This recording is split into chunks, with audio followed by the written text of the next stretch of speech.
بسم الله الرحمن الرحيم سو دhowaada daawadayaal qodobada barnaamij wareedkeena aad ku daawan doontaan waxaa kamid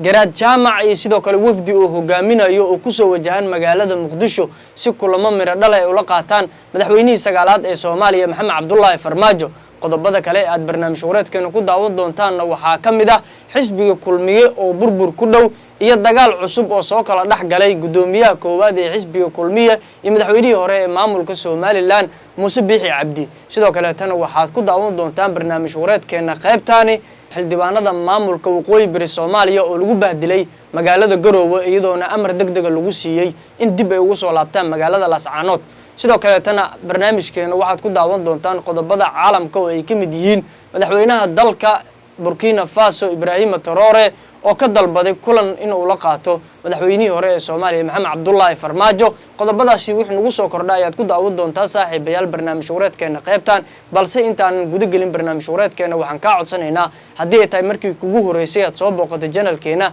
inaad ka mid noqoto saaxiibada sida joogtada aan ugu xiran hadiga jeerna waxaan ku soo gudbinaa halkaani wararkii ugu dambeeyay geeyga Soomaalida iyo caalamkaba hadii aad hore noola joogtay waad ku maasan tahay la socodkii la jaanqaadka wararka halkan ku soo gudbino hadii aad nagu cusub tahayna ka mid noqo saaxiibada sida joogtada aan ugu xiran soo dhawaada saaxiibayaal mar kale garaadka guud ee beesha dhulbahantay ayaa ku soo wajahan magaalada Muqdisho si kulamo miro dhal ah ula qaato madaxweynihii sagaalaad ee Soomaaliya mudane Maxamed Cabdullaahi Farmaajo oo dhawaanahan ku sugan magaalada Muqdisho gaar ahaan xaafadda uu ka degan yahay degmada Kaaraan ee gobolka Banaadir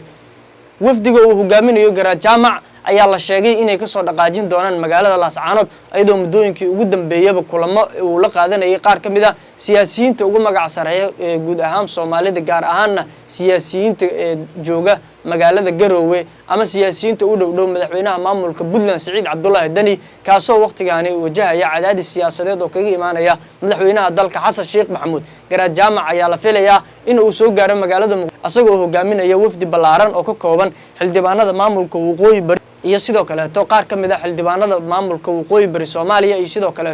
gaar ahaan xildhibaano ay isxigaan madaxweyne Maxamed Cabdullaahi Farmaajo oo waqtigan ku hoolan kambeynka doorashada 2026 isagoona magaalada Muqdisho hadda ka wada kulamo uu la qaadanayo waxgaradka culimada dhalinyarada iyo sidoo kale dadka caanka ka ah baraha bulshada madaxweyne Maxamed Cabdullaahi Farmaajo rajada uu ku qabo inuu ku soo laabto xilka ugu sareeya ee dalka ee madaxweynenimo ayaa ah midii ugu sareysay maadaama hadda uu yahay qofka kaliya ee wada xubnaha mucaaradka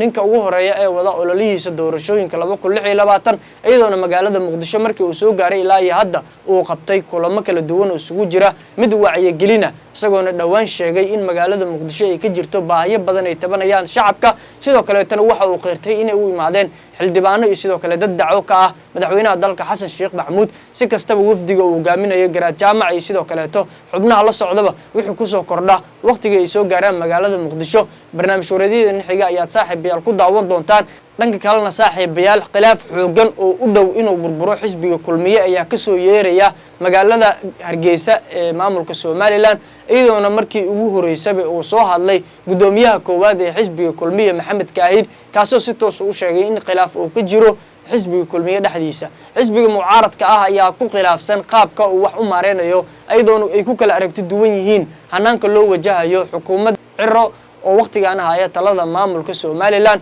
waxaana markii ugu horeysay soo hadlay gudoomiye Maxamed Kaahin wuxuuna sheegay khilaafka ee ka dhex jira xisbiga kulmiye sidoo kalena wuxuu cadeeyay ama fariin toos ah u diray madaxweynihii hore ee Soomaaliland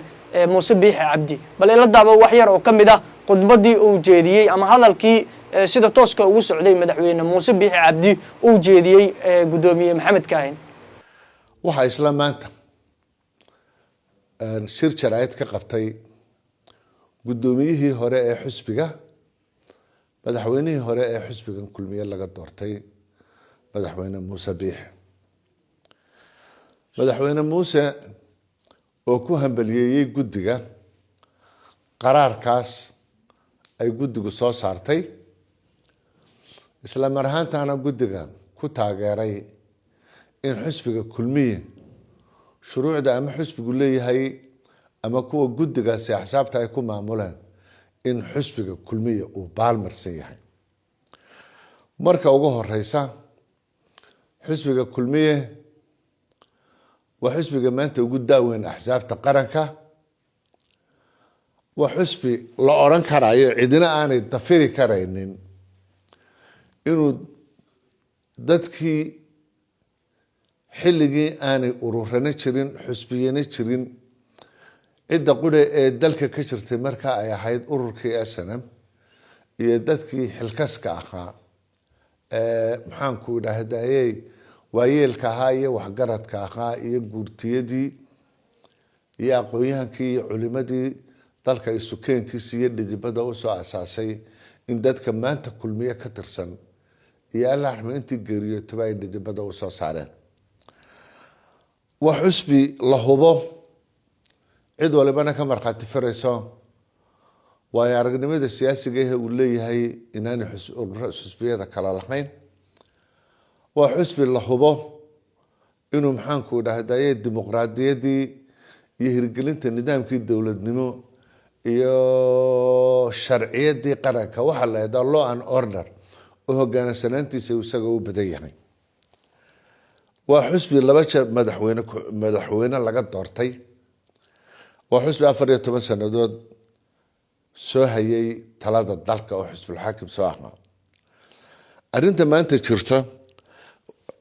xusbiga kulmiye anigoo maanta guddoomiyihiisa ah oo dalka 4 qof ee ugu horeeyay halganka bilaabay ka mid ah kana nool ah Somaliland subeehinimo aan xilba haynin muddo dheer ku soo joogay intii imika xusbiga kulmiye uu hayay oo qudhana xil hayay inaan aniga iyo dadka xusbiga waaya araga looga baqaynin inay darjiraan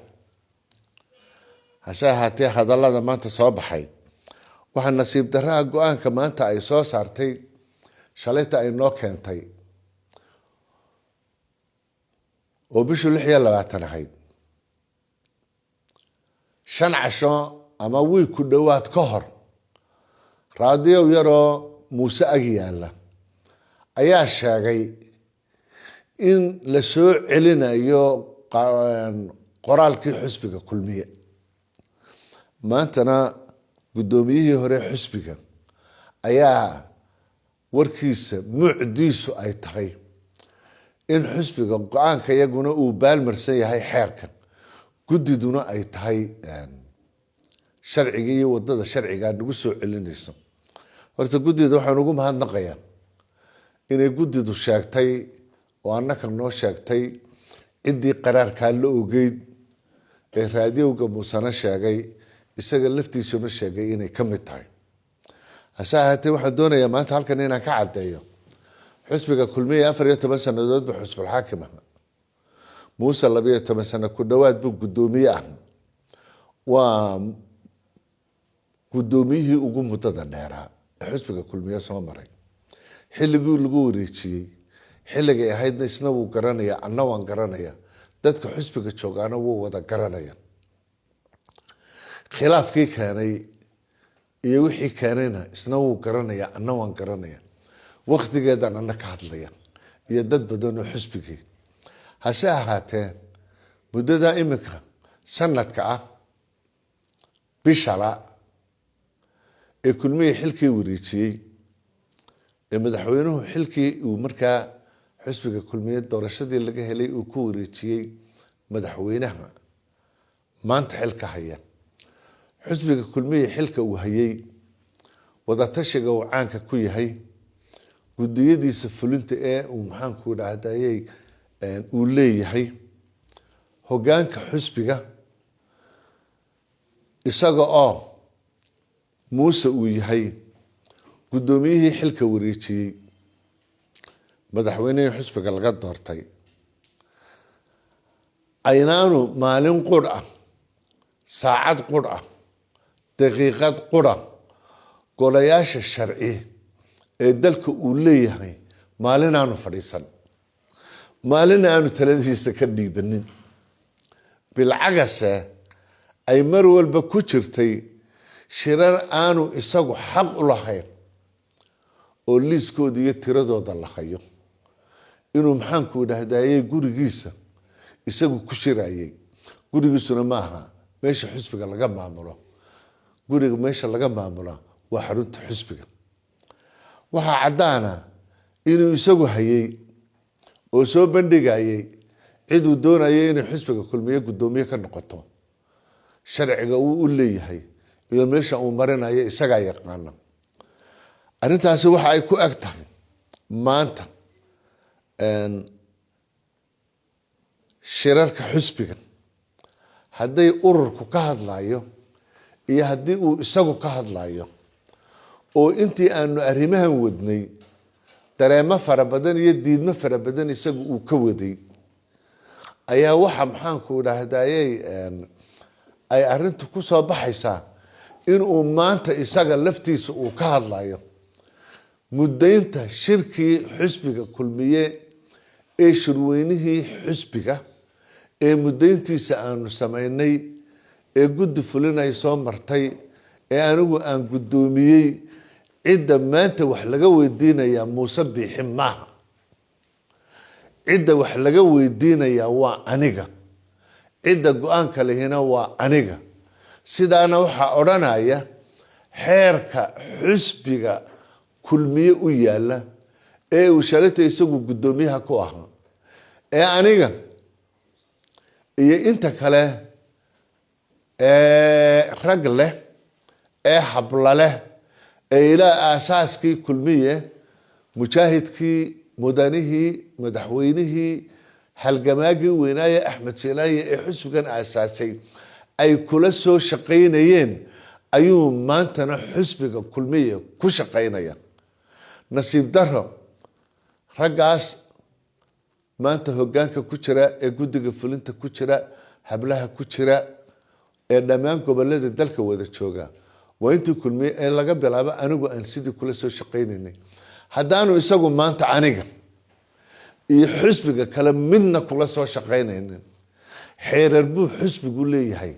arrintaa maxaanku idhahdaa ayay dabar u noqon karta anigana ay noqon kartaa isagana u noqon karta arrintu marka ay sidaa tahay xisbigan laba meelood loogama taliyo xisbigan laba qof uma kala taliyaan xisbigani wuxuu leeyahay guddoomiye keliya guddoomiyuhuna waa aniga xisbigu wuxuu leeyahay hoggaan keliya hoggaankiisuna waxa weeye waa guddoomiye ku-xigeenka koowaad iyo ka labaad iyo ka saddexaad iyo afraad iyo xisbiyaha guud xisbigu wuxuu leeyahay guddi fulineed intaasi waxay ku shaqeeyaan xeerka iyo sharciga shalaytana muuse uu ku maamulayay maantana anigu aan ku maamulayo haddii isagu maanta aanu ahayn anigana igulama maamulayo inta kalena kulama maamulayo aniga iyo ragga kale iyo hablaha kale xisbiga jooga waxaanu haynaa waxa weeye waa ixtiraam iyo xeerka xisbiga inuu siinayo inuu guddiga golaha dhexena ka mid yahay guddiga fulintana ka mid yahay haddii intaa laysla dhaafo waxa ay noqonaysaa xeerka xisbiga waxa uu qorayo cidda maamulaysa ayaa maamulaysa ciddaasaana go-aamo ka gaadhaysa dhanka kalena saaxiibayaal xildhibaanadii maamulka waqooyi bari Soomaaliya ayaa ceeb iyo fadeexad waxa ay ka soo raacday magaalada Garowe ee caasimadda u ah maamulka Puntland ayadoona lagu amray in si degdeg ah ugu soo baxaan dibna ugu soo laabtaan magaalada Laascaanood xildhibaano ka soo jeeda maamulka waqooyi bari oo ka xumaaday arrintan iyo sidoo kale bahdilkii lagu sameeyay xildhibaanada baarlamaanka maamulka waqooyi bari Soomaaliya ayaa hadlay goor dhaweeto waxayna sheegeen inaysan u qalmin xildhibaanadan in sidaan loola dhaqmo sidoo kale tan hadaladoodii waxa ka mid ah isaga soo baxgabay ahaanba magaalada Garowe maadaama ay tahay meel ay wada degan yihiin hal qabiil ama hal family bal hadalkooda ayagana ila daawo magaalo loo siman yahay magaalada caasimadda sida dastuur ku qoran caasimadda loo siman yahay maaha inta kadib mudane gudoomiye waxa jirta maxkamadii oo xukuumaya maxkamadii dhan xukuumadda ay gaareen way socon laayeen Puntland way socon laayeen waxay u socon laayeen dhibaatada jirta oo hal qoys inuu meesha xukuumaya ay tahay kii u sareeyay kii hoose cid xukuumaysa ma jiro dhibaatadaas ka jirta in bawcdi dadka lagu ka saar waaya ka jirta magaalada korontada waa qaali biyuhu waa qaali lacagtii loogu talagalay dalka loogu talagalay World Bank ugu talagalay ayaa la siiyay hay'adda korontada la siiyay oo intaas oo milyan korontada weli meesha ay taagan tahay cid cabashada noocaas wax ka qabanaysa ma jiro mudane gudoomiye iyo mudanayaal meesha waxa taagan percentage-kan ma waqtiga dhibaatada hor taagan 10% waxa golayaasha hore waa saxiyeen wixii u mari weeday waxa jiray lacag 5% oo magaalada boosaaso ay lahayd xilliga dawladda Farool ayaa la joojiyay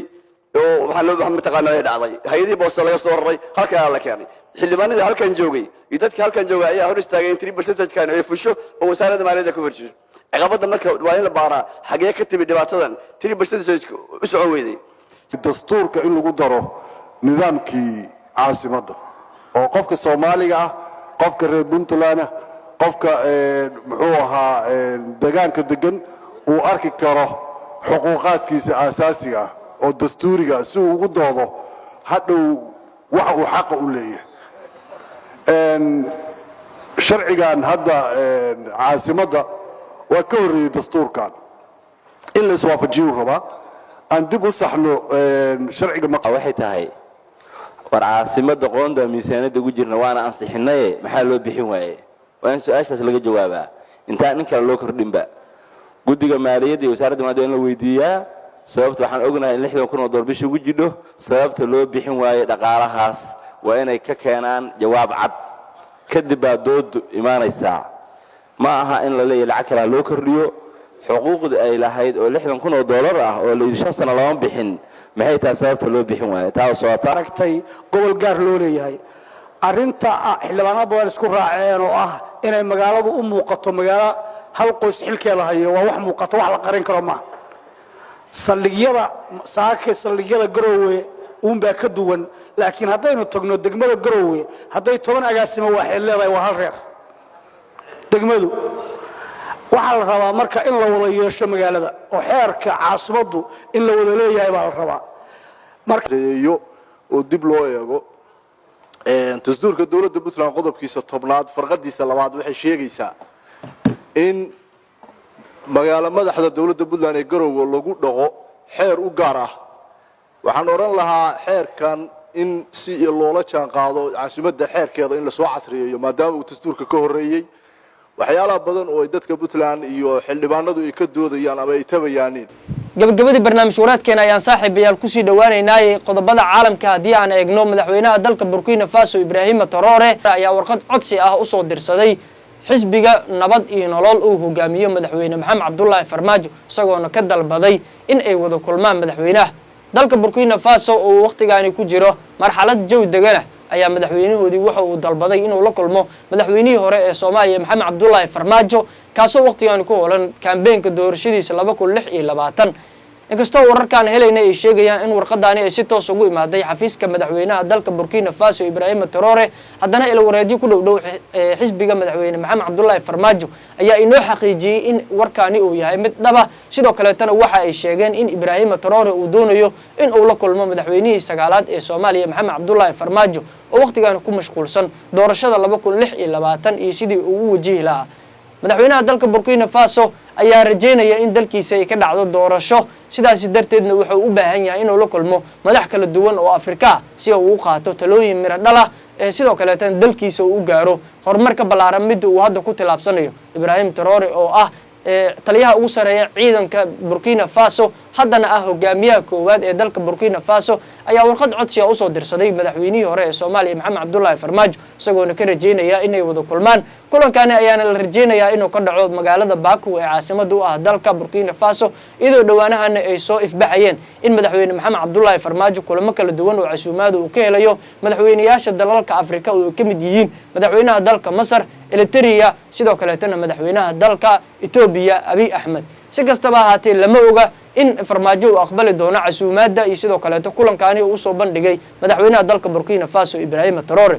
wixii ku soo kordha ee warara barnaamij wareediyada dambe ayaad saaxiibayaal ku daawan doontaan hadii alla weyne qadaro hadii aad nala soo gaartay ilaa dhamaadka waad ku maasantahay la socodkii la jaaqaadka wararka degdega ah ee halkan aan ku soo baahino qodob walba aan halka soo gelinana saaxiib aragtidaada ayaad ku leedahay qaybta hoose ee faalada nagu reeb sideed u aragtaa burburka iyo sidoo kale khilaafyada markaana ku yimid xisbiga kulmiye oo ah xisbi mucaarada kana dhisan maamulka Somaliland sidoo kale tan waxaad aragtidaada ku cabiri kartaa in madaxweynihii dalka Burkina Faso oo warqad casuumaad u soo dirsaday inuu la kulmo madaxweynihii sagaalaad ee Soomaaliya mudane Maxamed Cabdullaahi Farmaajo imaatinka garaad jaamac iyo sidoo kale waxa aragtida ka dhiiban kartaa bahdilkii sidoo kale sumcad daradii lagu sameeyay xildhibaanada maamulka waqooyi bari ee Soomaaliya tan kulankeena kan xigana nabadgelyo saaxiibayaal